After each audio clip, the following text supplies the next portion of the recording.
안녕하세요. 동굴아빠입니다. 자, 이제부터는 22년 7월 2일날 시행됐던 128회 토질 및 기초기술사 1교시에 대해서 강평을 진행해 보도록 하겠습니다. 이전 회차와 마찬가지로 각 문제 강평을 진행하기 전에 난이도 평가를 해보겠습니다. 일반적이거나 평이했던 문제는 노란색 형광펜으로, 그리고 조금 난이도가 있었던 건 초록색, 많이 어려웠던 거는 보라색으로 이렇게 색칠을 하면서 읽어볼 거고요. 지극히 개인적인 동굴아빠의 의견이기 때문에 참고 정도로만 해주시면 됩니다. 각 문제 읽어보면서 난이도와 기출문제는 어떤 게 걸렸는지 보도록 하겠습니다. 1번 비안밀 비배수 전당 강도 파이 u 이퀄 제로 산정을 위한 시험법 물어봤고요. 115회와 그리고 109회에 유사한 기출문제가 있었습니다. 2번 암석의 점하중 강도시험, 3번 점토의 활성도, 4번 투수개수가 이방성인 집안의 유선망 작도. 이어서 5번 흑댐에서의 간극수압비와 사면안정 해석에서의 간극수압비 나왔습니다. 6번 쉴드 TBM의 챔버압 관리, 7번 침윤성과 침투압 나왔고요. 8번 말뚝기초에서의 하중전달 메커니즘, 9번 터널 설계에서의 집안 측압계수, 10번 깎기 비탈면의 표준 경사 및 소당 기준, 10번 앵커 집안 보강에서 내적 안정 해석과 설계 앵커력.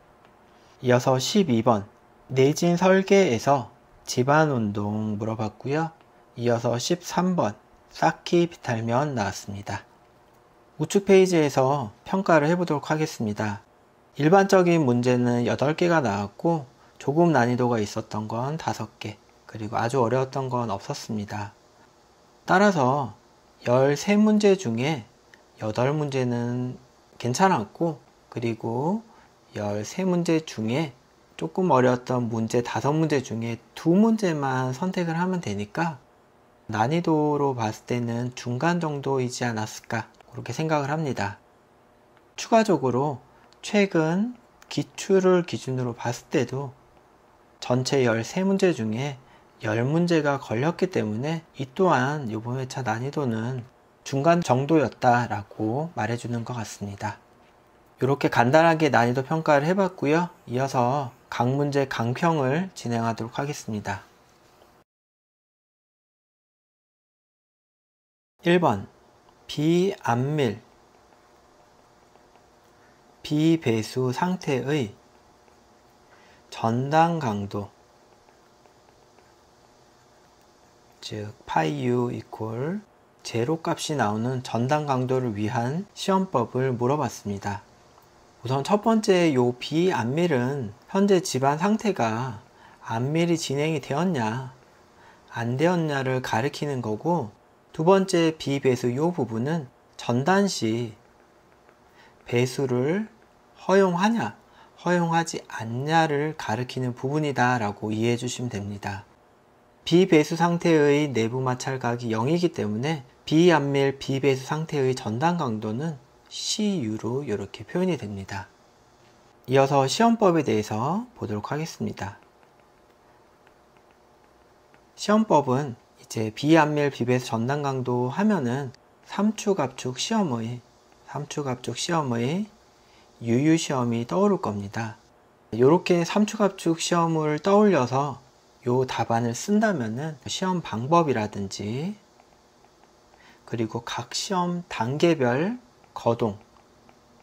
거동은 시로 채취시, 안밀시, 그리고 전단시로 구분을 해서 각 응력에 대해서 정확하게 기술을 하셔야 되겠고, 요 문제에서 요 부분이 가장 중요한 거라 생각이 듭니다. 이어서는 시험 결과와 그리고 비안밀 비배수 상태의 강도 정수로 이제 집안 안정 해석을 어떻게 활용하는지까지 써주시면 가장 일반적인 답안이 되겠고 최소한 합격점 이상은 나올 거라고 생각이 됩니다. 자, 여기에서 추가적으로 동굴아빠의 개인 의견을 말씀드리면은 삼축압축 시험 뿐만이 아니고 일축압축 시험도 비배수 상태에서 전단을 하는 시험이기 때문에 일축압축 시험에서 구해주는 일축압축 강도로부터 비배수 전단 강도를 구할 수 있으니까 실내 시험에서는 삼축압축 시험과 그리고 일축압축 시험에 해당된다라고 저는 판단을 하고 있고, 실내 시험과 더불어서 현장 시험에서는 베인 테스트를 통해서 CU 값을, 즉 비안밀 비배수 상태의 전단 강도를 구할 수가 있는데, 요거는 시험 중 작동하는 모멘트로부터 이렇게 구하는 시험이 되겠죠. 따라서 비안밀 비배수 상태의 전단 강도를 구하는 시험은 크게 실내 시험과 현장 시험이 있고, 실내 시험에서는 삼축압축 시험과 일축압축 시험이 있다. 그리고 현장 시험은 베인 테스트가 있다라고 봐주시면 좋을 것 같고, 물론 답안에서는 삼축압축 시험을 많은 부분을 할애해서 답안을 기술하시면 더욱 좋았을 그런 문제가 되겠습니다. 1번 문제 여기까지 보겠습니다. 2번 문제, 암석의 점하중 강도 시험에 대해서 보겠습니다. 암석의 점하중 강도 시험이라는 문제가 나왔을 때는 대제목을 이렇게 잡으시면 되겠죠.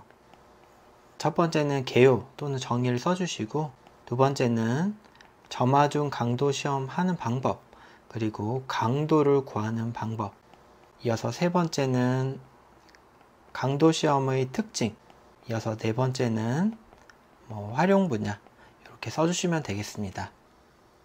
3번의 특징과 활용은 점하중 강도 시험에 관한 부분을 쓰셔도 좋고요, 혹은 비교할 만한 대상 시험, 예를 들어서 간접 인장 시험과 비교 설명하셔도 좋습니다. 자, 이렇게 됐고요. 대제목 2번에 요 점하중 강도 시험 방법과 산정하는 부분에 대해서만 잠깐 보도록 하겠습니다. 암석을 비성형 시료로 그대로 채취를 해와서 점하중 P를 가할 때의 강도를 산정하는 시험입니다. 자, 요 폭을 W라고 하고 높이를 D라고 합니다. 자, 이렇게 시험을 해서 시료가 파괴됐을 때 강도를 산정하는 방법은 두 가지의 보정을 거쳐야 되는데, 첫 번째는 불규칙 형상 시료를 이용했기 때문에 이 부분은 등가 직경으로 환산을 해야 되겠고, 크기 또한 부정형이기 때문에 50mm를 기준으로 하는 이 부분의 보정을 거친 다음에 결국 이렇게 강도를 구하는 시험이다. 이 부분을 정확하게 써주시면 좋겠습니다. 자, 2번 암석의 점하중 강도 시험 나왔을 때는 개요와 시험 방법과 산정 방법, 그리고 특징과 활용을 쓰는데, 특징과 활용은 대상 시험과 비교해서 써도 좋다라고 말씀드렸고, 점하중 강도 시험 부분에서 가장 중요한 부분은 불규칙 형상과 크기에 대한 보정을 해서 이렇게 강도를 구하는 거기 때문에 이 부분까지 써주시면 좋은 답안이 되겠다라고 말씀드립니다. 여기까지 해서 2번 보겠습니다. 이어서 3번, 점토의 활성도 A에 대해서 나왔습니다. 활성도라는 문제가 나왔을 때는 대제목 1번으로 활성도의 정의 또는 개요에 대해서 기술해 주시면 되고, 두 번째는 활성도를 이용한 점토 광물의 분류를 써주시면 되겠고, 이어서는 활성도의 특징, 그리고 활성도와 그리고 공학적 특성 관계에 대해서 이렇게 기술해 주시면 무난하고도 좋은 답안이 되겠습니다. 활성도에 의한 점토 집안의 분류 그래프 한번 보도록 하겠습니다. 세로축이 소성지수 PI이고요. 가로축은 2 마이크로미리 이하의 중량 백분율이 됩니다. 기준선이 이렇게 두 개가 그어지는데 기준선은 1.25와 그리고 0.75가 됩니다.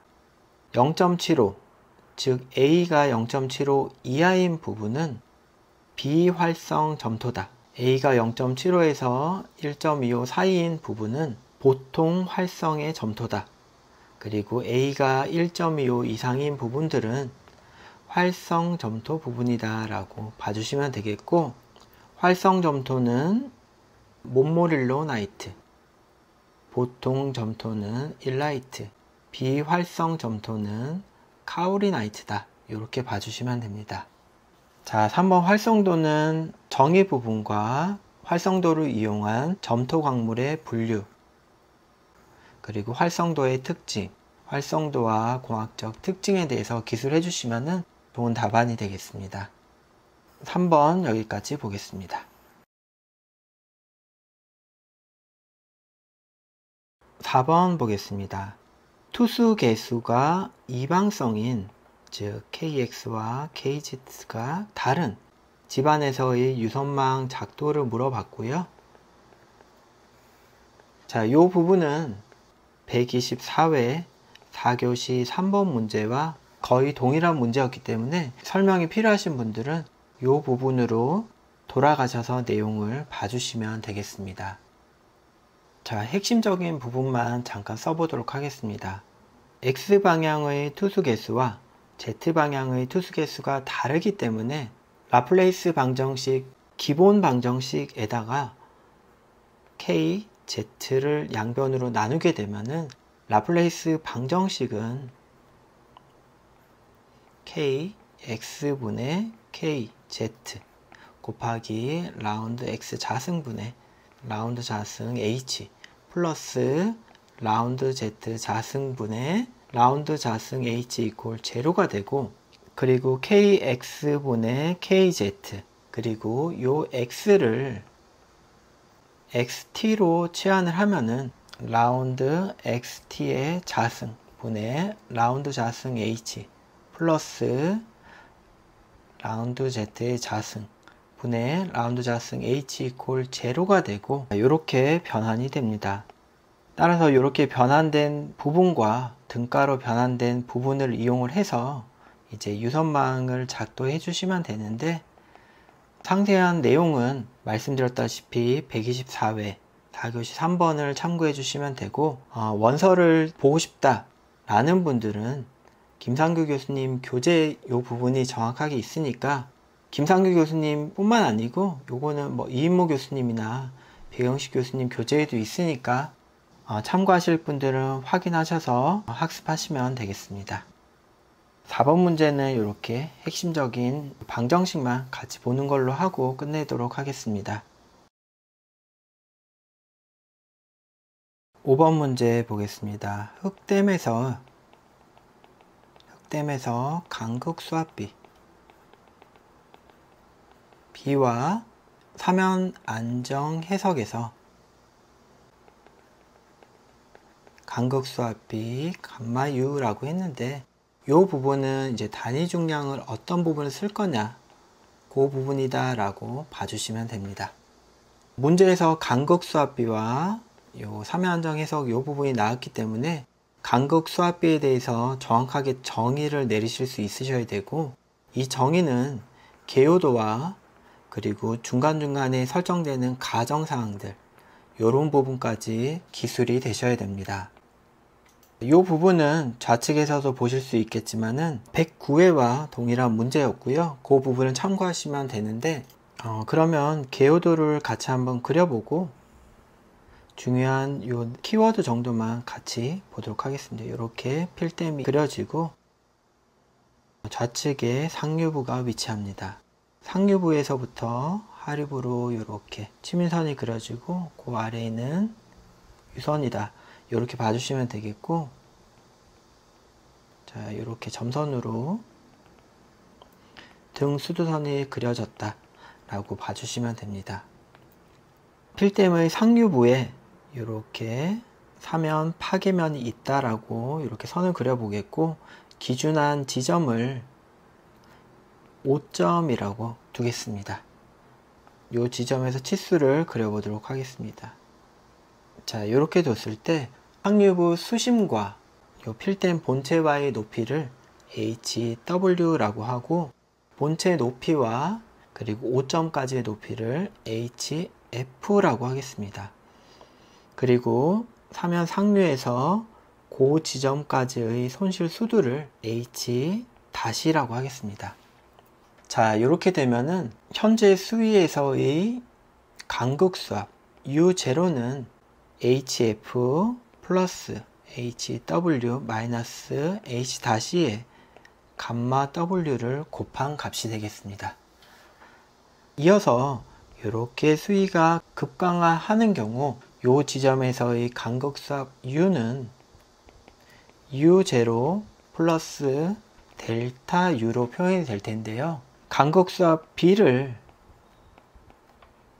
델타 시그마 1에 대한 델타 U로 표현할 수 있는데, B 바를 이제 간극수압비로 정의하게 됩니다. 이어서 주응력과 그리고 간극수압 변화 등에 대한 가정을 하면은 결과적으로 지점에서의 간극수압은 감마 W와 HF를 곱한 값과 동일하더라 라는 게 이 문제의 핵심이고요. 이렇게 계산된 U를 통해서 안정해석을 수행할 때 단위 중량을 결정하는 것을 간극수압비다 라고 문제에서 주어진 것 같습니다. 이 부분을 활용해서 결과적으로 어떤 사항이 나오냐면은 이렇게 구해진 간극수압을 통해서 유효응력을 구하게 되고, 이렇게 구해진 유효응력으로 사면 안정 해석을 수행한다 라고 봐주시면 되겠습니다. 사면 안정 해석시는 C'과 파이'의 강도 정수를 사용하게 되고, 치민선 상부 지반은 감마 T를, 그리고 하부 지반은 감마 세츄레이티드를 사용하면 되겠습니다. 자, 이 부분은 이렇게 개요도와 간극수압을 설정해서 간극수압비 B를 설정하는 부분, 그리고 몇 가지의 가정사항을 통해서 간극수압을 구해서 유효응력으로 환산해서 사면안정 해석을 하는 방법까지 이렇게 살펴봤습니다. 자, 이해가 안 되시는 부분들은 김상규 교수님과 혹은 백영식 교수님의 이론서를 확인해 주시면 되겠습니다. 5번 여기까지 보겠습니다. 6번 문제, 쉴드 TBM에서 챔버압 관리 물어봤습니다. 자, 이 문제는 난이도를 초록색으로 변경하도록 하겠습니다. 쉴드의 챔버압을 이해하기 위해서는 이 개요도를 같이 한번 봐야 될 것 같은데, 아래에다가 그려보도록 하겠습니다. 커터의 전면판이 이렇게 위치하고, 전면판의 제일 최상부에는, 제일 앞에는 이렇게 커터가 위치해서 돌아가게 됩니다. 전면판과 커터와 그리고 챔버를 포함한 부분이 제일 상부에 있고, 이 부분을 후두부라고 합니다. 이어지는 부분은 겉어부 또는 본체부라고 이제 얘기를 하는데, 이 부분이 있고, 이어서는 테일부가 이렇게 존재를 하게 됩니다. 쉴드가 이렇게 굴진 해감에 따라 막장은 이렇게 절삭이 될 때고, 절삭된 토사와 안반, 흙 등은 후두부 내에 있는 챔버에 이렇게 들어가서 압으로 관리가 되고 있는데, 이 부분이 바로 챔버압 관리다 라고 봐주시면 되겠습니다. 겉어 또는 본체에서는 커터를 돌리기 위한 구동장치와 배토장치, 그리고 실드기를 밀기 위한 잭 등의 장비가 설치되어 있고, 이후 테일부에서는 조립하는 부분과 그라우팅하는 부분, 이렇게 구분을 해주시면 되겠습니다. 그러면은 물어본 부분, 굴착된 토사와 흙을 가두어서 압력을 유지하는 이 부분, 챔버 관리는 어떻게 하는지 보겠습니다. 막장의 전방에서는 이렇게 토압과 수압, 그리고 이외의 압력이 존재하는데 이 압력과 평행하거나 혹은 안정되게 관리하는 방법이 있고, 또 한 가지는 굴착 토사와 배토 토사의 비율로 이렇게 관리하는 방법이 있는 것으로 확인했습니다. 굴착 토사와 배토의 비율을 R로 놓고서는 R의 비율이 1인 경우, 그리고 1보다 큰 경우, 작은 경우를 평형 상태, 그리고 수동 상태, 주동 상태로 이렇게 관리하는 방법이 있습니다. 자, 그리고 챔버압은 막장압의 계산으로부터 관리하는 방법이 있는데 이 부분은 몇 가지로 구성이 되게 됩니다. 첫 번째는 막장 관리압을 설정하는 방법, 그리고 이어서는 막장의 토압을 산정하는 방법, 그리고 이어서 토압 관리값의 설정 부분에 대해서 기술을 해주시면 됩니다.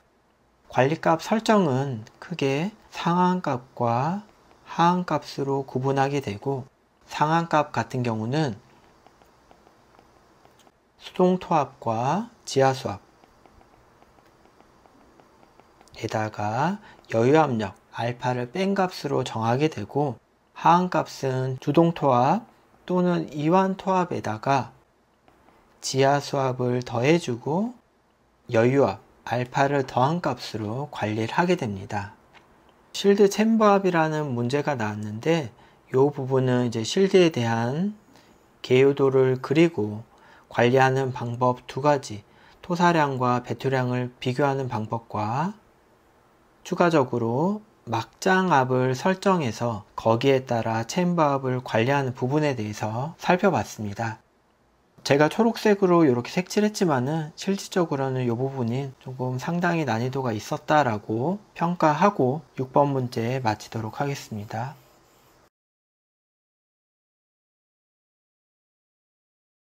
이어서 7번 문제 보겠습니다. 침윤성과 침투압에 대해서 물어봤습니다. 개요도와 같이 핵심 부분만 설명하도록 하겠습니다. 댐이 이렇게 그려지고 좌측을 댐체 상류부라고 하겠습니다. 그리고 상류부에서 하류부로 이렇게 흐르는 유선이 존재할 거고요. 그리고 유선과 직각된 방향으로 등 수두선이 존재하게 됩니다. 자, 그려진 유선망 중에서 자유수명과 맞닿아 있어서 압력수두가 제로인 이 선을 침윤선이다 라고 정의를 합니다. 침투압을 설정하기 전에 이 침윤선과 관련된 부분들 수치를 주도록 하겠습니다. 댐체의 전 수두차를 H라고 하고, 그리고 등 수두선 한 칸 한 칸마다 손실 수두를 델타 H로 이렇게 써 놓도록 하겠습니다. 그러면은 침윤선이 그려진 댐체에서의 침투압은 다음과 같이 정의가 될 수 있겠습니다. 침투압 P는 전 수두차 H에서 손실된 수두 개수만큼 뺀 수두에다가 물의 단위 중량을 곱한 값으로 정의하면 되겠습니다. 예를 들어서 요 지점 또는 요 지점 동일하겠죠. 요 부분은 전체 등 수두선 칸수가 만약에 7개라고 한다면은 침투압은 H 마이너스 손실된 개수 2개에다가 델타 H 감마 W니까 침투압은 7분의 5 H의 감마 W로 정의가 되겠습니다. 이렇게 침윤선에 대한 정의 부분과 침윤선과 유선망이 그려진 댐체에서의 침투압을 정의를 하면은 반 페이지가량 써질 텐데요. 이어서는 어떤 내용을 쓸 수 있는지 소개해 드리도록 하겠습니다. 치문선과 유선망을 통해서 손실수두를 구할 수가 있겠고, 이를 통해서 동수경사 I를 구할 수가 있고, I로부터 댐체의 파이핑 안전검토와 그리고 침투 수력 등을 구할 수가 있겠습니다. 또한 유선망을 통해서 각 지점에서의 간극 수압을 결정해서 안정 해석을 할 수도 있겠습니다. 문제에선 치문선을 물어봤지만 치문선은 유선망의 최상부선이기 때문에 유선망과 관련된 내용들을 엑스트라로 가져가셔도 좋은 답안 방향이라고 생각됩니다. 7번 여기까지 보겠습니다. 8번 문제, 말뚝 기초에서 하중 전달 메커니즘 물었습니다. 하중 전달과 하중 전이가 같다는 것만 알고 계셨으면은 이 문제 푸는데 문제는 없었을 거라 생각이 됩니다. 첫 번째는 하중 전이 또는 하중 전달의 개요 또는 정의에 대해서 기술을 해주시고, 두 번째는 하중 전달의 원리, 그리고 세 번째는 하중 전달을 활용 시 유의사항, 그리고 2번과 3번 사이에는 하중 전이를 판단하는 방법 정도 이렇게 써주시면 되겠습니다. 8번은 기출에는 나오지 않았지만 아주 일반적인 문제이기 때문에 이렇게 대제목만 잡아보고 마치도록 하겠습니다.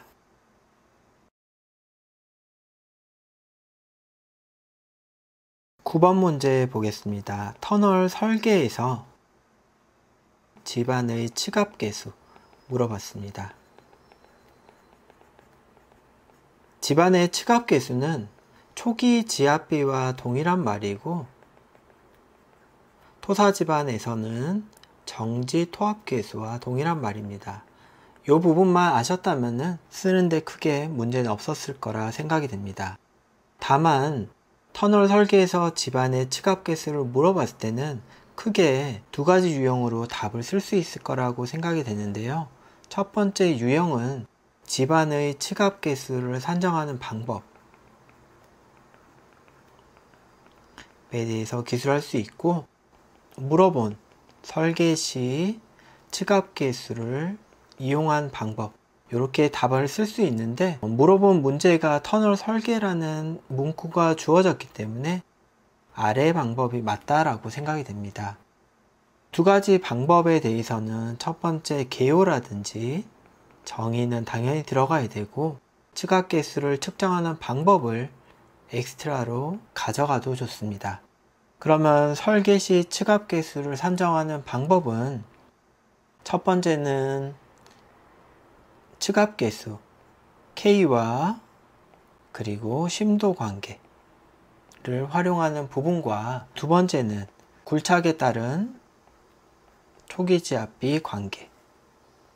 자, 이 부분은 시그마 세타 나누기 시그마 V, 즉 연지응력분의 접선 방향 응력, 그러니까 상부는 압축이고 하부는 인장이 되겠죠. 그래서 천단부라든지 축벽부의 접선 응력, 이렇게 그릴 수가 있겠습니다. 그래서 층압계수를 활용해서 터널 설계 시는 터널 설계와 층압계수와 심도 관련 그래프와 그리고 커시의 해를 이용한 이 그래프를 그려주시고 이 관련 내용을 써주시면 되겠고요. 추가적으로 관련 활용 방안까지 같이 써주시면 좋은 답안 방향이 되겠습니다. 9번은 여기까지 이렇게 간단히 보겠습니다.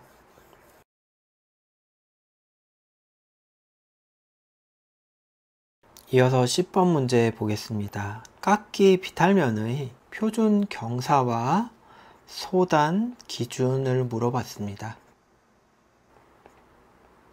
자, 이 부분은 비탈면 설계 기준이라든지 혹은 도로공사, 국토교통부 기준을 외우고 있지는 않으니까 실무하면서 봤던 표준 경사를 개요도 부분과 혹은 뭐 보호 보관 공법 혹은 뭐 배수 관련 이런 부분을 다 포함한 개요도를 그리면서 요 경사와 소단 기준을 쓰면은 보기에도 좋고 그리고 어느 정도 커버가 가능한 답안이라고 생각이 됩니다. 개요도를 한번 그려보도록 하겠습니다. 원 지반이 있고 바닥면이 있고 깎기 경사면이 이렇게 형성됐다라고 그려보겠습니다.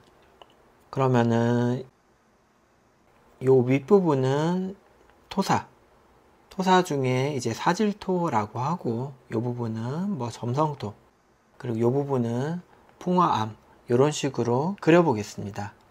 자, 사질토 부분은 상대 밀도에 따라서 0.8에서 1.5 정도의 구배를 가지고 점성토도 마찬가지로 0.8에서 1.5나 혹은 1.2 정도 그리고 풍화암 같은 경우는 1대 1에서 1대 1.2 정도 가진다 이렇게 쓰겠습니다.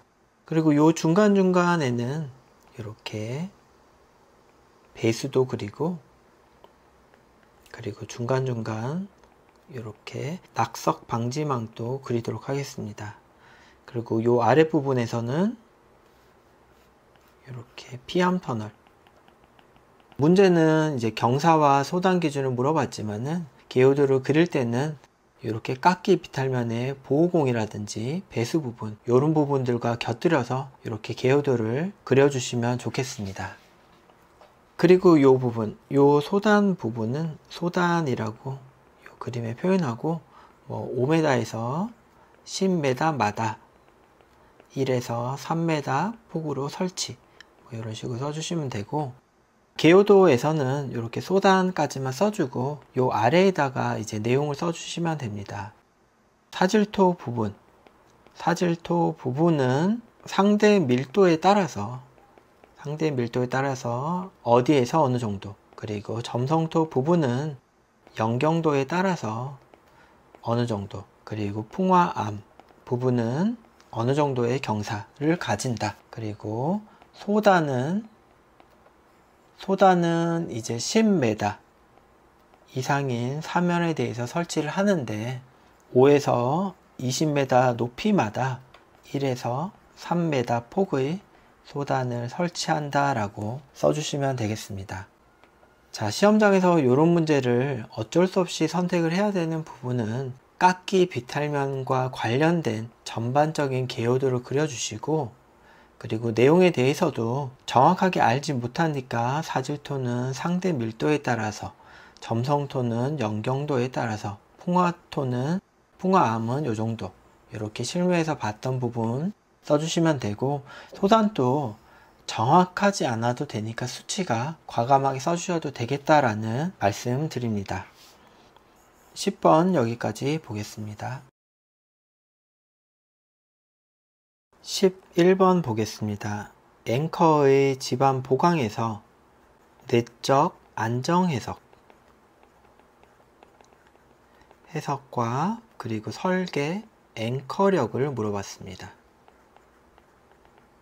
이 부분은 이제 내적 안정 해석 이 부분이 이제 상당히 애매하고 처음 들어봤을 거라 생각이 되는데 내적 안정 해석을 수행하는 4가지 방법이 있고 그 중에 가장 작은 값을 설계 앵커력으로 한다 라고 앵커 설계 기준에서 확인을 했습니다.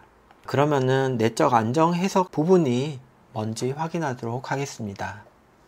인장재 자체의 파단되는 부분 그리고 두 번째는 앵커체 그라우팅과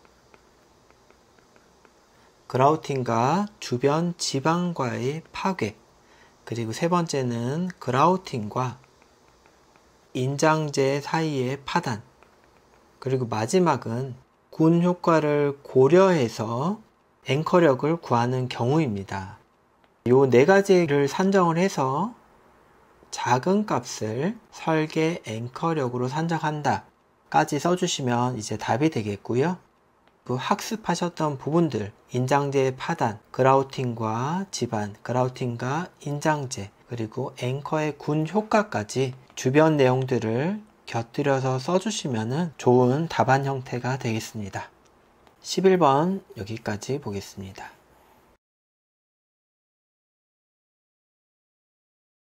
이어서 12번 문제 보겠습니다. 내진 설계에서 집안 운동을 물어봤습니다. 우선은 정의를 쓸 텐데요. 내진 설계에서 집안 운동은 자유장 운동이 있고 기반함 운동이 있고 그리고 지표로 노출된 안반 노드 운동이 있습니다. 그런데 설계 시 적용되는 집안 운동은 부지 정지가 완료된 지표면에서의 자유장 운동을 기준으로 하게 됩니다. 자, 이 부분은 이제 정의 부분에서 반드시 써주셔야 되는 부분이 되겠습니다. 집안 운동은 다음과 같이 정의합니다. 지진구역과 위험도 계수,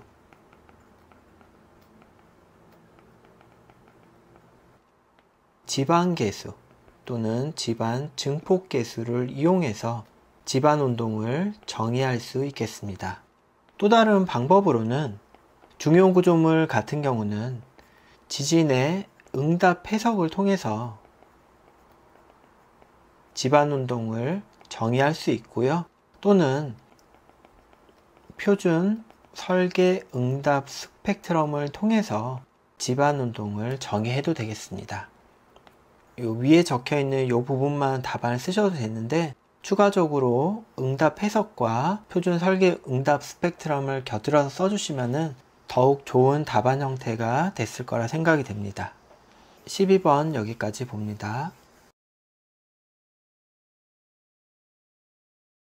마지막 13번 문제 보도록 하겠습니다.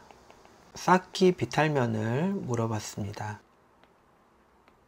이번 용어에서는 이 비탈면 관련 문제가 좀 상당히 많았다라고 생각이 되고요. 이어서 오는 2, 3, 4교시에서도 비탈면 관련 문제가 많은 걸 보니 문제도 계절적인 영향을 조금 받는 게 아닌가 라는 생각을 개인적으로 좀 받았습니다. 자, 문제가 쌓기 비탈면이라는 아주 범위가 광대한 이런 문제를 물어봤습니다. 이렇게 범위가 큰 문제를 물어봤을 때는 좋은 답안이라고 판단하는 기준은 쌓기 비탈면과 관련된 모든 지방공학적 문제를 서술하는 것이라고 생각이 됩니다. 쌓기 비탈면의 기초가 되는 원지반에 대한 부분, 연약하다면은 연약지반 처리공까지 포함을 하게 됩니다. 원지반에 이렇게 쌓기 비탈면을 형성할 경우 사면의 경사 부분을 설정하는 부분이라든지 혹은 안정해석하는 부분, 안정해석을 하는 부분과 중간중간 소단이 있다면은 배수 부분과 취약 부분이 있다면은 이렇게 보호, 보강공, 그리고 추가적으로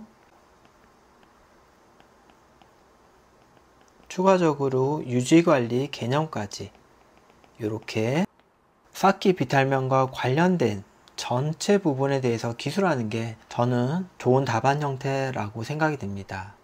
다시 한번 정리를 해보면은 쌓기 비탈면이 형성될 원지반 관련 문제, 쌓기 비탈면의 경사 설정 부분과 안정 해석, 그리고 쌓기 비탈면의 배수 계획이라든지 보호, 보강 공법, 그리고 유지관리 부분까지 전반적으로 기술하시는 게 가장 좋은 답안 형태다라고 생각이 됩니다. 13번까지 살펴봤고요. 여기까지 해서 1교시 용어에 대해서 전반적으로 살펴보았습니다. 128회 응시하신 수험자분들의 합격을 기원드립니다. 수고하셨습니다.